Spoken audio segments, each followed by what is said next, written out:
السلام علیکم، آپ کو اس چینل میں خوش آمدید۔ اس چینل میں آپ کو ڈاکٹر فرد ہاشمی کی زبانی اسلامی تعلیمات بتلائی جائیں گی۔ اللہ اور آپ صلی اللہ علیہ وآلہ وسلم کی باتیں بتائی جائیں گی۔ آپ ہمارے چینل کو سبسکرائب کریں اور تبلیغ کے کام کو آگے بڑھائیں۔ قرآن مجید میں روزے کا اصل مقصد جو بتایا گیا ہے وہ تقوی کا حصول ہے۔ تقوی کا معنی بچنا ہے۔ روزے کی حالت میں صرف کھانے پینے سے ہی پرہیز کافی نہیں بلکہ ہر قسم کے گناہوں سے بچنا ہے۔ روزے کی حالت میں اگر ہم حلال کھانے پینے سے پرہیز کرتے ہیں تو حرام اور ممنوع کاموں، حتیٰ کہ برے خیالات، منفی سوچوں، بدگمانی، جھوٹ، چغلی، غیبت اور لڑائی جھگڑا وغیرہ سے بھی پرہیز لازم ہے۔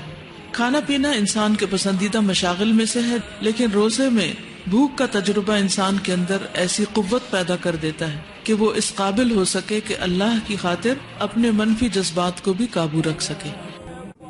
آپ ہمارے چینل کو سبسکرائب کریں اور تبلیغ کے کام کو آگے بڑھائیں۔ مزید معلومات کے لیے ہمیں کمنٹس میں سوال کریں، قرآن اور سنت کی روشنی میں جواب حاصل کریں۔ شکریہ۔